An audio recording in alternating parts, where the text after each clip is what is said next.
Halo Sobat Film, kali ini kita akan membahas alur cerita film yang berjudul Ichi the Killer.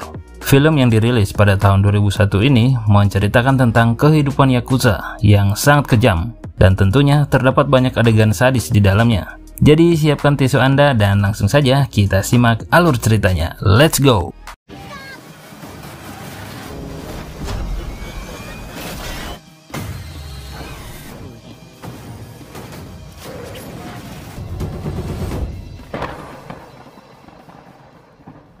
Film dimulai dengan seorang bernama Anjo yang lagi main dengan seorang wanita remang-remang bernama Sakura. Anjo sendiri adalah seorang bos Yakuza yang di sini mainnya sangat kasar. Di luar ada seorang laki-laki culun yang mengintip. Dia bernama Hayabusa yang hobi nonton film mantap-mantap sambil olahraga 5 jari. Hayabusa yang ketahuan mengintip pun langsung menghabisi Anjo. Tak lama kemudian datang 3 laki-laki bernama Alo, Utu, dan bos mereka yang bernama Jigen. Mereka langsung membersihkan bekas ruangan yang dipenuhi oleh darah. Besok harinya datang tangan kanan Anjo bernama Kakihara dan anak buahnya. Dan di sini perlu diketahui Kakihara adalah seorang laki-laki yang sangat sadis. Dia seorang psikopat yang sangat senang merasakan kesakitan, baik menyakiti dirinya maupun menyakiti orang lain. Mereka tidak menemukan Anjo dan mereka beranggapan bahwa Anjo pasti telah kabur membawa uang yang banyak.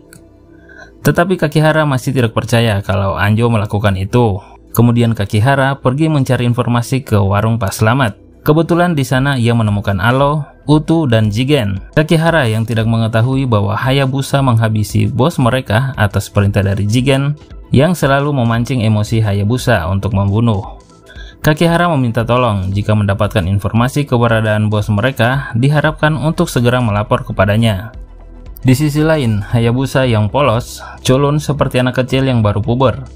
Dia dimarahi oleh bosnya hingga membuat ia selalu mengatakan minta maaf sambil menangis karena telah mengecewakan pelanggan. Sedangkan Jigen, ia pergi menemui Kakihara. Ia mengatakan bos mereka diculik oleh Suzuki, yaitu salah satu petinggi kelompok geng Yakuza dari kelompok lain. Kakihara pun langsung menyuruh Saori untuk menangkap Suzuki meskipun masih belum ada bukti. Suzuki yang siuman mendapati dirinya sedang disiksa oleh Kakihara. Ia pun mengatakan dirinya tidak pernah menculik bos mereka, tapi lagi-lagi Jigen mengatakan bahwa Suzuki pernah berselisih dengan bos mereka. Ini dikarenakan ia tidak mendapatkan bagian uang dari penjualan film mantap-mantap.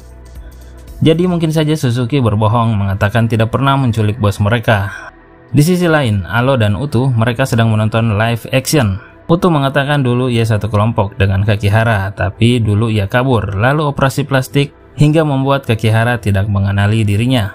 Suzuki yang kini tidak bisa berbuat apa-apa mengakui bahwa dirinya pernah berselisih gara-gara pembagian hasil, tetapi ia sama sekali tidak pernah menculik Anjo.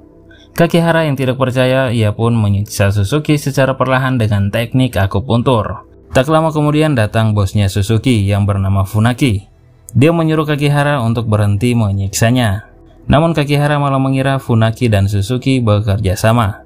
Kemudian Saori memberitahukan Funaki bahwa Jigen yang memberitahukan mereka bahwa Anjo diculik oleh Suzuki. Dan sialnya Jigen sudah tidak ada di tempat.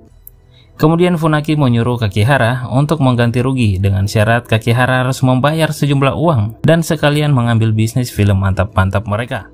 Saat itu mereka yang sudah tidak punya uang dikarenakan sudah dibawa kabur oleh Anjo membuat Kakihara meminta maaf dengan mempersembahkan lidahnya sendiri sebagai tanda minta maafnya kepada Funaki.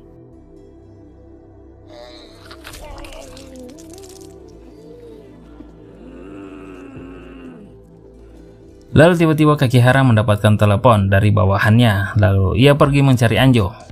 Dan ternyata Kakihara pergi mencari Anjo bersama seorang wanita malam berasal dari Cina yang bernama Lu Yoyi. Tapi mereka tidak menemukan apa-apa. Kemudian Kakihara mendapatkan telepon dari bawahannya yang telah menangkap Utu yang sedang sakau mencari obat kepada kelompok Anjo. Utu yang ingin segera disuntikan obat, ia membocorkan rahasia mereka dan mengatakan bos mereka sudah meninggal dihabisi oleh Hayabusa, pria yang tidak mereka kenal sama sekali.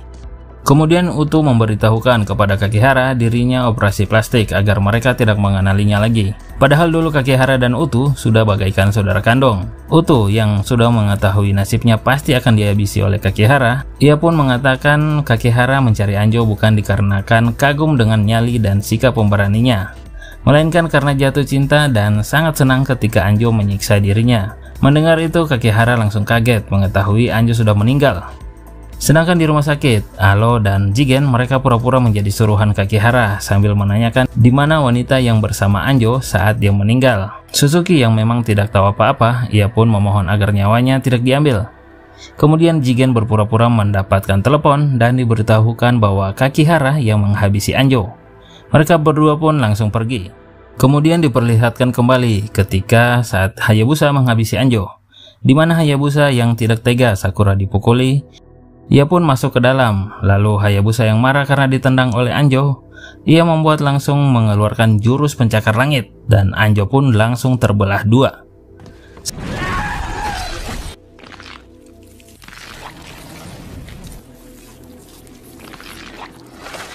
Sedangkan Sakura, ia takut pada Hayabusa, padahal Hayabusa ingin menyelamatkan dirinya.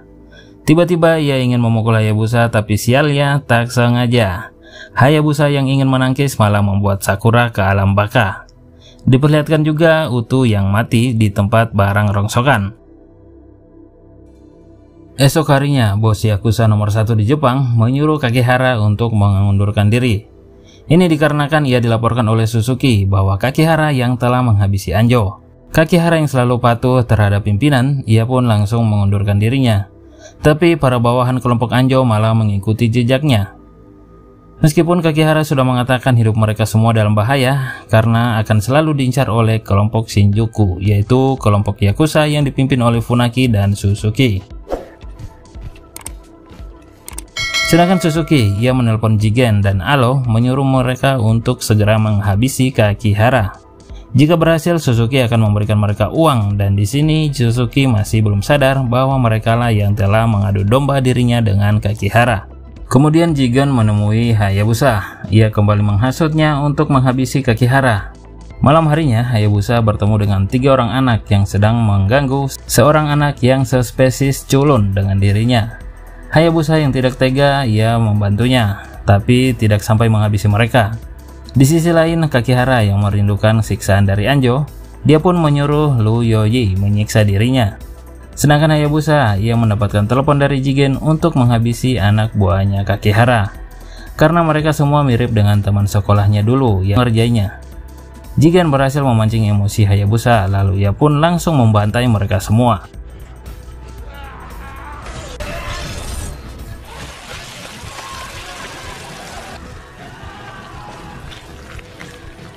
Kakihara yang baru pulang dari nongkrong, ternyata mereka satu apartemen dengan Hayabusa. Ia melihat Hayabusa bersama anak kecil yang sebelumnya dia bantu.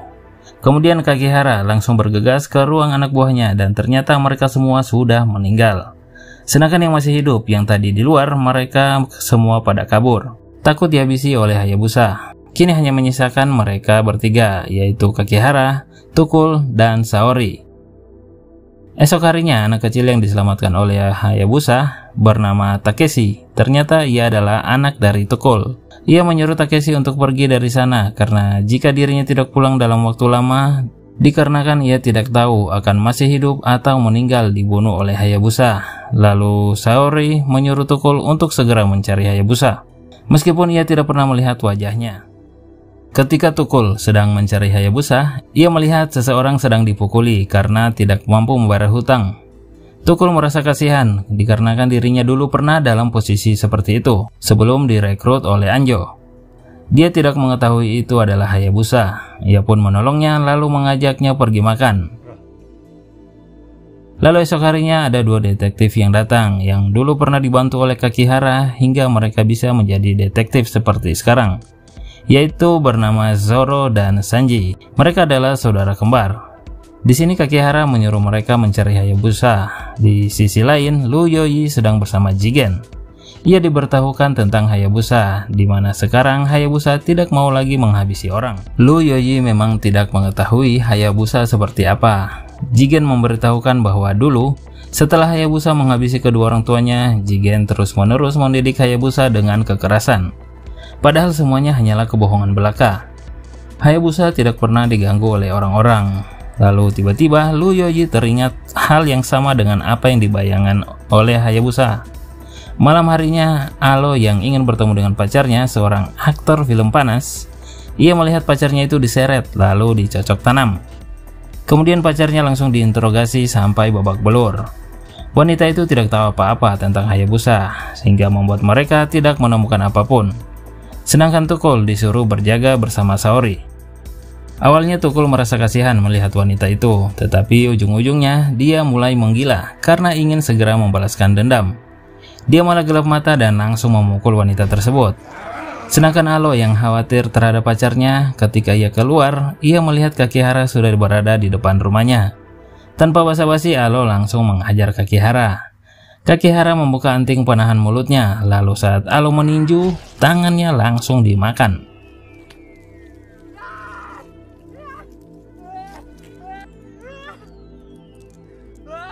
Esok harinya, Lu Yoji sengaja menabrak Hayabusa, lalu mereka kembali mengingat kejadian di sekolah, di mana Lu Yoji digarap paksa oleh para teman-temannya di sekolah.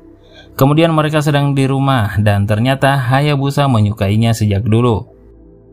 Lu Yoji pun sengaja mengservis mesinnya Hayabusa atas perintah dari Jigen agar Hayabusa kembali ingin menghabisi orang. Dan benar saja, dia berhasil membuat Hayabusa menjadi seperti keinginan Jigen. Dan sialnya Hayabusa malah ingin menghabisi Lu Yoji juga.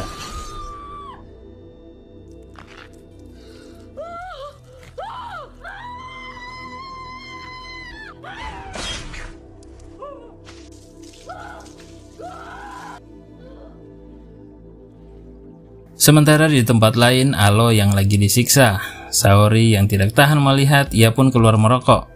Ternyata Jigen sudah memata-matai mereka. Ia mendapatkan telepon dari Hayabusa yang mengatakan dirinya sudah siap menghabisi Kakihara. Jigen pun langsung menyuruhnya untuk segera datang, dan sialnya Jigen malah dilihat oleh Saori. Tapi karena Jigen yang juga mantan Yakuza, dengan gampangnya ia menghabisi Saori.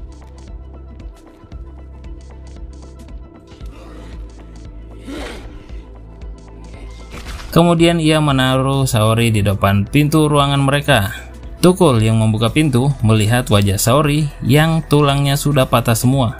Lalu dia ingin segera balas dendam, lalu pergi tanpa menghiraukan perintah dari Kakihara untuk tetap bertahan di tempat itu. Mereka tidak tahu harus bagaimana lagi karena tidak mendapatkan petunjuk. Sanji dan Kakihara pun juga ikut mencari mereka. Mereka yang tidak menemukan Hayabusa ataupun Jigen terpaksa kembali ke ruangan. Lalu di sana mereka melihat mayatnya Zoro dan Alo serta pacarnya. Tiba-tiba Sanji yang duluan masuk, kepalanya langsung ditendang oleh Hayabusa. Mereka berdua sangat kaget, secara spontan langsung kabur.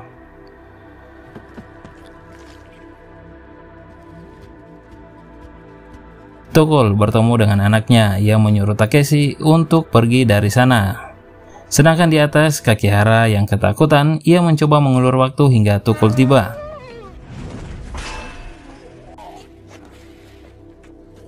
Tukul pun tiba dan menodongkan pistol kepada Hayabusa. Lalu seketika itu Hayabusa mulai sadar bahwa Tukul adalah orang yang baik.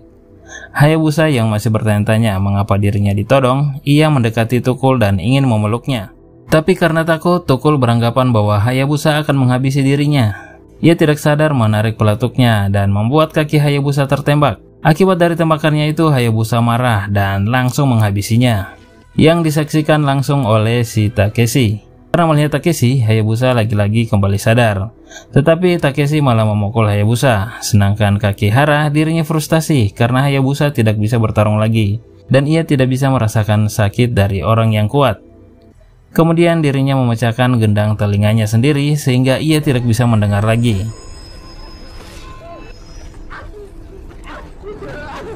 Lalu tiba-tiba Kakihara melihat Hayabusa bangkit lagi dan telah menghabisi Takeshi. Mereka berdua kembali bertarung, sehingga Kakihara pun langsung jatuh dari gedung itu.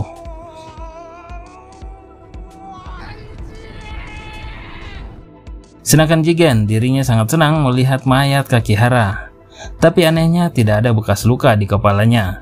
Lalu Jigen melihat ke atas, yang bikin membingungkan, Takeshi masih hidup dan memukuli Hayabusa. Lebih membingungkan lagi, Kakihara sedang berada di dalam ruangan. Dan yang paling aneh lagi, Jigen malah bunuh diri. Lalu film pun ditutup dengan seorang laki-laki yang tidak dikenal sama sekali. Dan film pun tamat. Nah guys, gimana alur ceritanya? Sadis iya, aneh juga iya. Intinya kita bisa melihat bagaimana sadisnya akibat kalau diadu domba dan diperalat. Tentunya mengajarkan kita supaya lebih hati-hati dalam mendengar atau menerima suatu informasi. Oke, jika kalian mau request alur cerita film lainnya, silahkan tulis di kolom komentar. Dan tentunya jangan lupa juga untuk klik tombol subscribe channel ini agar terus semangat membuat konten untuk kalian. Thank you guys, bye.